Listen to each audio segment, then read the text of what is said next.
we've talked about how adolescents do tend to engage in riskier behavior. So let's talk a little bit more specifically about this dark side of adolescence.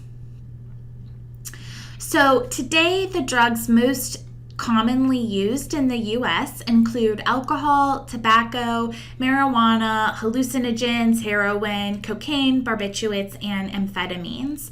The most commonly used drug by teens is alcohol by far. 2/3 of high school seniors have had alcohol within the year. And there are 3 factors that influence whether adolescents drink.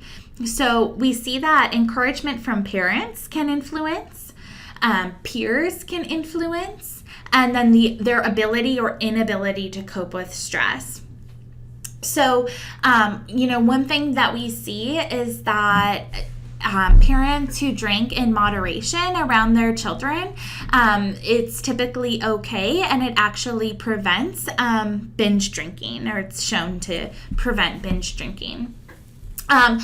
Teaching teens really good coping strategies can also be really effective so that they're not using alcohol as a coping strategy, because that's definitely not healthy.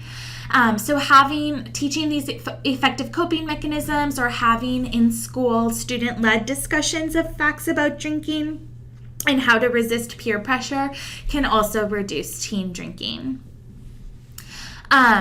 Approximately 1/3 of American teens experiment with cigarette smoking. American teenagers typically begin to smoke sometime between 6th and 9th grade. And parents and peers also can influence whether youth smoke. The dangers of cigarette smoking are well known. We know that smoking can interfere with the growth of lungs. It can cause respiratory or cardiovascular disease. And we also know that smoking is often the first step on the path to abuse of more powerful substances.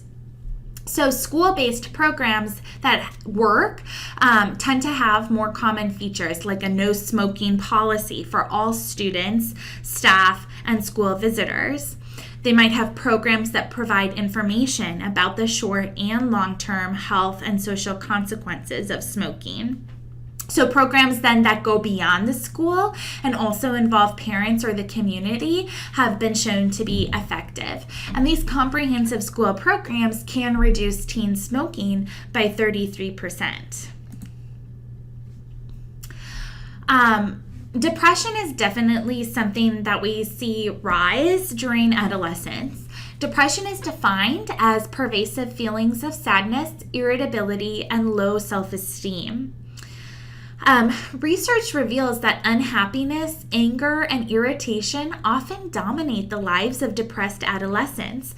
They might have little enthusiasm for life. They might believe, whether it's true or not, that others are unfriendly, and they might wish to be left alone. So depression can be triggered by an event that deprives them of a rewarding experience, or an event in which they feel unable to control their own destiny, or even an imbalance of neurotransmitters in the brain. Depression occurs in 5 to 10% of adolescents, and we see that it's more common in girls. So some risk factors for adolescent depression. Some adolescents are just more vulnerable to depression. So depression-prone adolescents have more difficulty regulating their emotions. They're more likely to blame themselves for failure and believe that their personal flaws are stable and wide-ranging. So remember when we talked about Carol Dweck's research on a growth versus a fixed mindset? Here, having that fixed mindset can be harmful to emotional development. Some teens have reduced levels of norepinephrine and serotonin. These are neurotransmitters that help regulate brain centers that allow people to experience pleasure. We see that teens with emotionally distant or uninvolved parents, teens who have some type of economic disadvantage, experience marital conflict at home, or their parents maybe have a punitive discipline style, experience depression more frequently. Okay, the last thing I want to talk about is delinquency. Juvenile delinquency is when adolescents commit acts that are illegal as well as destructive toward themselves or others. And there are two types of delinquent behavior. So first is adolescent limited antisocial behavior. This is the behavior of youths who engage in relatively minor criminal acts, yet are not consistently antisocial. Life course persistent antisocial behavior is antisocial behavior that emerges at a young age and continues throughout life. So an example would be like someone hits at 3, shoplifts at 12, they engage in car theft at age 16. So researchers have identified several forces that contribute to this life course persistent antisocial behavior. So we'll talk about biological contributions, cognitive processes, family processes, poverty. All of this can contribute to life course antisocial behavior. So when it comes to heredity, we see that identical twins are more similar than fraternal ones in physical aggressiveness. So this suggests that there is a genetic component here to aggressiveness.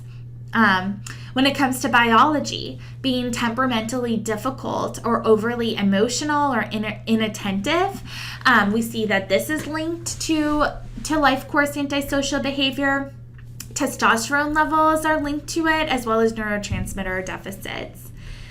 And then when it comes to cognitive processes, if an individual has poor skills in interpreting another person's intentions, or maybe they're just very impulsive, they don't have an ability to delay gratification, this is also linked to life course antisocial behavior. And then also when it comes to family processes, if they're in an environment where they've had a lot of harsh discipline, if they've had poor monitoring or marital conflict, that's linked to this type of antisocial behavior. And the last thing I want to talk about is stress due to poverty, or poverty's higher chance of yielding poor parenting and exposure to violent crime. Poverty is very stressful, and you can see how risk factors really build on each other if someone's experiencing poverty.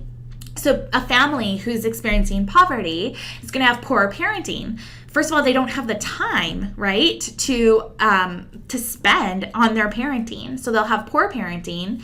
That child then might have more school problems. That might be related to more conduct problems, less parental monitoring, and then you can see how they might become more involved with deviant or aggressive peers.